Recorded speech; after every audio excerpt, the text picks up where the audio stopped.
شیعہ حضرات سے میں ایک گزارش کروں گا کہ محرم میں شادی کرنا ہماری نزدیک جائز ہے، بلکہ برکت کا مہینہ ہے۔ تو اگر ہم نے اپنی عوام کو یہ کہہ دیا کہ محرم میں شادی کرو، تو آپ کو تھوڑی چھیڑ رہے ہیں ہم، آپ نہ کرو بھائی، اس نے کہا ہے۔ میں تو سنی عقیدہ بیان کروں گا نا، یہاں بیٹھا ہوں۔ اہل سنت والجماعت کے یہاں محرم میں شادی بالکل جائز ہے۔ میں نے بتایا تھا ہال سستے ہوتے ہیں تو بتایا تھا نا، اس لیے اس میں آسانی سے شادی ہو جاتی ہے، یہ فائدے ہیں۔ تو اس میں نا تشدد پھیلایا جا رہا ہے، فرقہ واریت۔ تو جب ہم آپ کے مسلک کو چھیڑ ہی نہیں رہے، ہم تو کب کہہ رہے ہیں کہ شیعہ کے ہاں جائز ہے، ہم کہہ رہے ہیں سنیوں کے ہاں جائز ہے۔ تو آپ لوگوں کو بتا دیں بھائی یہ سنی مذہب ہے، یہ شیعہ نہیں ہے۔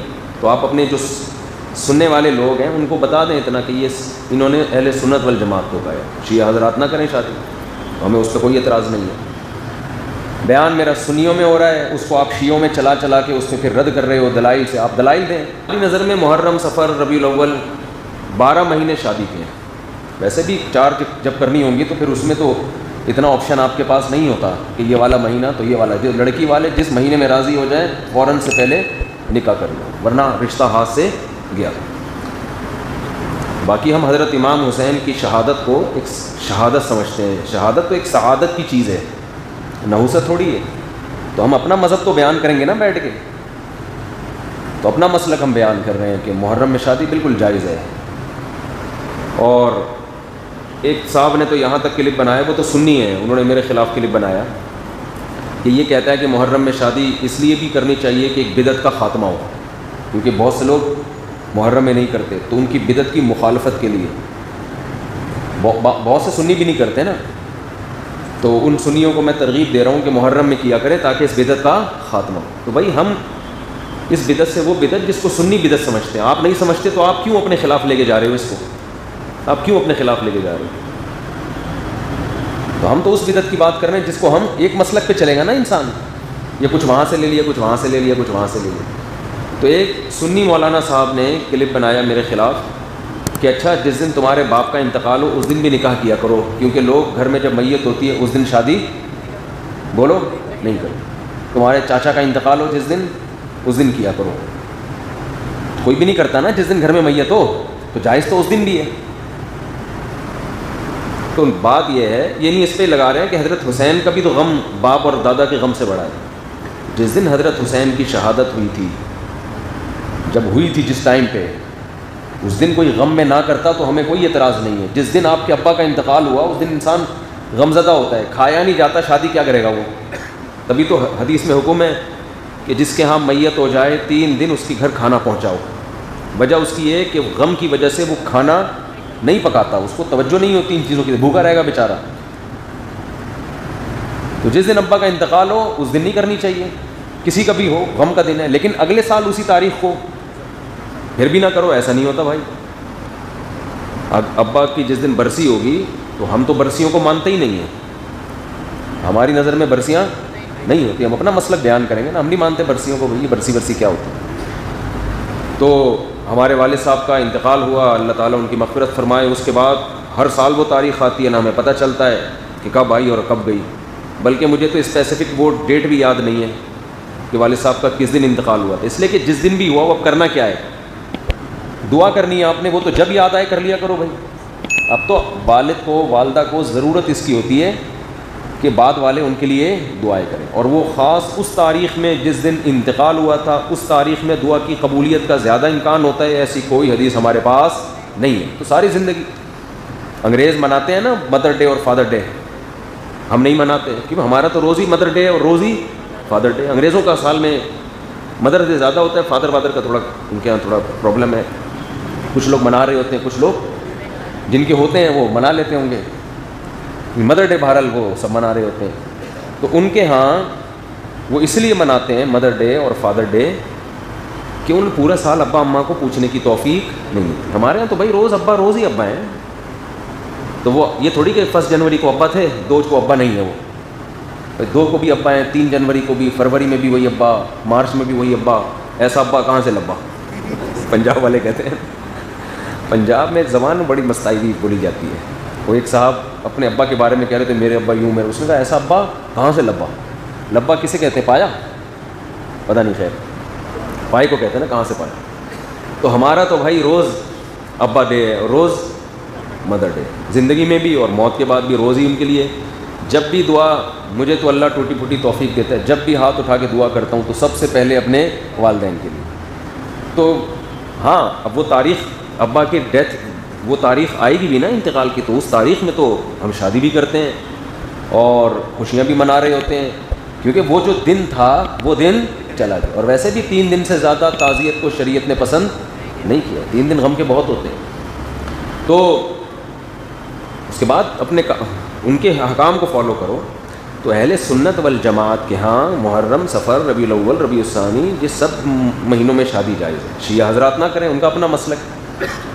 تو لیکن اس پہ کلپ بنا بنا کے نگیٹیوٹی پھیلانا یہ غیر اخلاقی حرکت ہے. اور کلپ بھی کاٹا جاتا ہے اتنا سا، پوری بات سامنے نہیں آتی ہے، اتنا سا کلپ کاٹ کے چلا رہے ہوتے ہیں. تو یہ فیس بک پہ بہت زیادہ بدتمیزی ہو رہی ہے اس ٹائپ کی. تو پھر بھی اگر کوئی نہ کرے محرم میں تو نہ کرے، ہم کو گن پوائنٹ پہ تو کروا نہیں رہے اس کی، پھر بھی نہ کرے. میری ایک دفعہ شادی محرم میں بھی ہوئی تھی، تو حقیقت ہے. تو مجھے یاد ہے 9 محرم کو ہم نے وہ ولیمے کا لوگوں کو بولا، تو وہ بعض لوگوں کے منہ بن گئے کہ یہ کون سا دن ہے. تو میں نے کہا بھائی ہمیں تو آج ہی اتفاق سے فرصت ملی ہے، تو جب شادی ہوگی تبھی ولیمہ ہوگا نا. تو نکاح ہوا تھا 1 آدھ دن پہلے، تو بھائی اب آج ہی ہے، تو انہوں نے آ گئے. پھر وہ کھانا کھوڑنے سب پہنچ جاتے ہیں. وہ ایک داماد تھا نا، ایک ہونے والا داماد، تو لڑکی والوں نے اس کو کہا کہ تم ہماری بیٹی سے آج مجھے ذرا ہلکا ہی بولنے دیں، ہلکا ہلکا، ٹھیک ہے نا. تو ہلکی پھلکی باتیں، 4-5 دن سے سیٹنگ آؤٹ ہوئی ہے. تو لڑکی والوں نے بولا کہ تمہیں گھر داماد بننا پڑے گا، اس شرط پہ ہم اپنی بیٹی دیں گے گھر داماد. ایک دم تیش میں آ گیا، یہ بے غیرتی، یہ بے شرمی قبول ہے. آخر میں فوراً کہتا ہے، ایک دم سوچتا ہے نا، کہتا ہے چھوڑو بے غیرتی بے شرمی دے گا، لیکن قبول ہے، اور کیا چاہیے. تو کس پہ کہہ رہا تھا میں یہ ہے؟ ہاں تو لوگوں نے کہا محرم، یہ پھر پہنچے ہوئے سارے. تو جو نہیں کرنا چاہے وہ نہ کرے. ہماری نظر میں حضرت حسین سے محبت کا یہ طریقہ ہی نہیں ہے نا کہ محرم میں سوگ منایا. ہمارے ہاں دوسرا اسٹائل ہے محبت کے اظہار کا، دوسرا طریقہ ہے. تو ہم کہتے ہیں ان کو فالو کرو. حضرت حسین کی اتنی بڑی داڑھی تھی، کتنے لوگوں کی داڑھی ہیں بڑی. حضرت حسین بے انتہا سخی تھے. اس دور میں جو سید ہوا کرتے تھے نا آل رسول، اتنی سخاوت ہوتی تھی کہ ان کی سخاوت کی مثالیں بیان کی جاتی تھی. حضرت حسن رضی اللہ تعالیٰ عنہ اتنے سخی تھے کہ ایک مرتبہ آپ نے باغ میں دیکھا کہ ایک غلام کھانا کھاتا ہے، ایک نوالا خود کھاتا ہے، ایک نوالا کتے کو کھلاتا ہے، اپنے کھانے میں سے آدھا اس کو دے رہا ہے.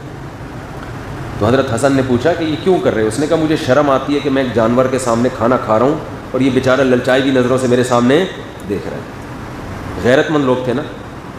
حضرت حسن کو خیال آیا کہ جب یہ غلام ہو کے اتنا غیرت مند ہے کہ آدھی روٹی کی سخاوت کر کے کس پہ خرچ کر رہا ہے؟ جانور. تو ہم تو آل رسول میں سے ہیں، ہم تو نبی کے نواسے ہیں. حضرت حسن رضی اللہ تعالیٰ نے اس غلام سے کہا کہ تیرا مولا کہاں ہے، جس کا یہ باغ ہے اور جس کا تو غلام ہے؟ اس نے بتایا. تو مولا سے کہا کہ اس کی قیمت لگاؤ. یہ غلام بہت مہنگے ہوا کرتے تھے اور اس کو پتہ بھی تھا کہ سامنے خریدار حضرت حسن ہے، ان کو تو جتنے بھی بول لگا دو یہ دے دیں گے پیسے. تو اس نے بتایا اتنی قیمت، فوراً غلام خریدا، آزاد کر دیا اسی وقت. اور پھر کہا یہ باغ کی ویلیو بتا کتنی ہے؟ اس نے بتایا جی اتنی. باغ بھی اسی وقت خریدا اور غلام کو وہ باغ ہبہ کر دیا. پہلے زمانے میں اس قسم کی چیزوں کو کیا کہا جاتا تھا؟ سخاوت. آج جو سخاوت ہے جس سے حاتم طائی بھی شرما جائے وہ یہ ہوتا ہے کہ وائپر کسی نے صاف کیا گھنٹہ لگا کے نا آپ کی گاڑی پہ، جب آپ کی گاڑی سگنل پہ رکی تو غریب سا بچہ آیا، 1 گھنٹہ لگا کے اس نے سرف ورف لگا کے صاف کیا. آپ نے 5 روپے کا سکہ آج کل چل رہا ہے 10 روپے کا چل رہا ہے نا، 5 کا بھی ہے، تو وہ تلاش کیا، وہ لگا کے اس کو دیا اور حاتم طائی کی برزخ میں نیلیں اڑا دی. اور یہ بھی اس لیے کیا کہ کسی پیر صاحب نے، بزرگ نے کہا ہوا تھا کہ صدقے سے بلائیں ٹلتی ہیں. تو 5 روپے میں کیا بلائیں ٹلیں گی بھائی؟ 5 روپے میں ٹھیک ہے، صدقہ نہ کرنے سے یہ بھی بہتر ہے. تو پہلے جو سخاوت ہوا کرتی تھی وہ بہت زیادہ ہوتی تھی. آج کل وہ سخاوتیں نہیں ہیں. پہلے تو پورے باغ گفٹ کر دیا تھا. وہ ہے نا حضرت ابو طلحہ انصاری رضی اللہ تعالیٰ عنہ، قرآن کی آیتیں نازل ہوئیں، لن تنالوا البر حتى تنفقوا مما تحبون. تم نیکی کی حقیقت کو اس وقت تک نہیں پہنچ سکتے جب تک محبوب چیز صدقہ نہ کرو. محبوب چیز اسلام میں نیکی جو ہے نا صدقہ ہے. تو صحابی آ گئے، یا رسول اللہ نے کہا ہے کہ سب سے محبوب چیز صدقہ کرو، تو میرا باغ ہے. باغ پراپرٹی کو کہتے ہیں، زمین. تو یا رسول اللہ وہ میں صدقہ کرنا چاہتا ہوں. آپ نے فرمایا بخن ذاک مال رابح. واہ واہ، یہ تو بڑا قیمتی مال لے آئے تم بھائی. تو آپ نے ان کو مشورہ دیا اپنے چچا کے بیٹوں کو دے دو. کس کو دے دو؟ جو لوگ بھی کوئی ٹرسٹ ہے ان کا، یا لوگ ان کے ساتھ تعاون کرتے ہیں غریبوں کو دینے کے لیے، اگر کوئی ان کے پاس رقم لے کر آئے نا کہ یہ زکوٰۃ کی رقم کہاں دوں، فوراً کہے گا بھائی مجھے دو، میں صحیح جگہ پہنچا دوں گا. ہوتا ہے نا، ہر آدمی چاہتا ہے بھائی کہاں آئے میرے پاس. میں نے تو دیکھا ہے بہت سے ٹرسٹ وہ یہی کہہ رہے ہوتے ہیں ہمیں ہی دو، لیکن آپ صلی اللہ علیہ وسلم خود لے بھی سکتے تھے، ان سے لے کے مسلمانوں پہ خرچ کر دیتے ہیں بھائی. آپ لے کے بیت المال میں جمع کرا دیتے، چلو بھی کسی کے کام آئے گا. آپ نے فوراً فرمایا اپنے چچا کے بیٹوں کو جا کے دے دو، گفٹ دے دو. اس سے پتہ چلتا ہے دیکھو ہمارے نبی کیسے، اللہ نے آپ کے دل سے مال کی کوئی لالچ نہیں، یہ بھی نہیں کہ میری جیب سے لوگوں میں جائے، کچھ بھی نہیں. اتنا قیمتی مال کیا فرما رہے ہیں اپنے چچا کے بیٹوں کو. کہتے ہیں لیڈر جو ہے نا، لیڈر کامیاب لیڈر وہی ہوتا ہے جس میں قربانی کا جذبہ ماتحتوں سے زیادہ ہو، اپنی ذات کو بالکل بھلا دے. حالانکہ نبی اگر لیتے تو اپنے لیے تھوڑی لے رہے تھے، وہ بھی دوسروں کے لیے لیتے نا. نام ہمیں ڈائریکٹ جا کے چچا کے بیٹوں. آج عام طور پر یہ جذبہ نظر نہیں آتا. اگر کوئی آپ سے آ کے مشورہ لینا میرے پاس 1 کروڑ روپے ہیں، میں ہدیہ یا صدقہ دینا چاہتا ہوں، بتاؤ کون؟ وہ کہے گا میں ہوں. سب سے پہلے تو اپنا ذکر کرے گا، اور اگر اپنا نہیں تو کہے پھر میرے ذریعے سے دو، تاکہ بھونس کون جمائے بعد میں؟ میں. وہ اس کا نام تھوڑی آئے گا جس نے دیا ہے، نام آئے گا ہمارا بھائی. تو یہ لوگوں میں ہوتا ہے. تو اس میں کچھ مخلص بھی ہوتے ہیں لیکن اصل اخلاص یہ ہے کوئی صدقے کی رقم لے کر آئے، آپ بولو بھائی اپنے رشتہ داروں کو. نبی نے کیوں فرمایا؟ اس لیے کہ اسلام کا ایک بہت اہم حکم ہے رشتہ داری جوڑنا. کیا حکم ہے؟ تو آپ نے عمل کر کے دکھایا بھائی. اپنے چچا کے بیٹوں کو دو گے، جب وہ باغ دیں گے اپنے چچا کے بیٹوں کو، تو چچا کے بیٹوں میں کبھی بغض، غیبت، بہتان ہوگا؟ بھائی آج کل یہ ہوتا ہے نا کہ میرے چچیرے ہی میری ٹانگیں کھینچتے رہتے ہیں. یہ ہے نا ہیڈک. لوگ مجھے کہتے ہیں مفتی صاحب آپ رشتہ داروں کی بات کرتے ہو. سب سے زیادہ تو بڑا رشتہ دار کھوتے ہیں ہمارے لیے. سب سے زیادہ غیبتیں آپ کے رشتہ دار آپ کے خلاف کر رہے ہوتے ہیں. لیکن کیا ابو طلحہ انصاری کے رشتہ دار نے کبھی ان کی غیبت کی ہوگی اس کے بعد؟ تو پتہ ہے بھائی اس آدمی انہوں نے اتنا بڑا ظرف مجھے پورا باغ ہدیہ دے دیا. تو رشتہ داری جوڑنے کے لیے روکھڑے کا خرچ کرنا بولو ضروری. روکھڑے کی بات آئی تو ایک اور آئے ذہن میں آ گئی ہے، وہ کر کے پھر آگے چلتے ہیں. ان چیزوں سے آج نا لوگ ہٹ گئے ہیں. بس محرم میں یہ کر لو اور ربیع الاول میں یوں کر لو. ابھی ربیع الاول میں الگ سیٹ اپ شروع ہو جائے گا. عمل زیرو. عمل کیا ہے؟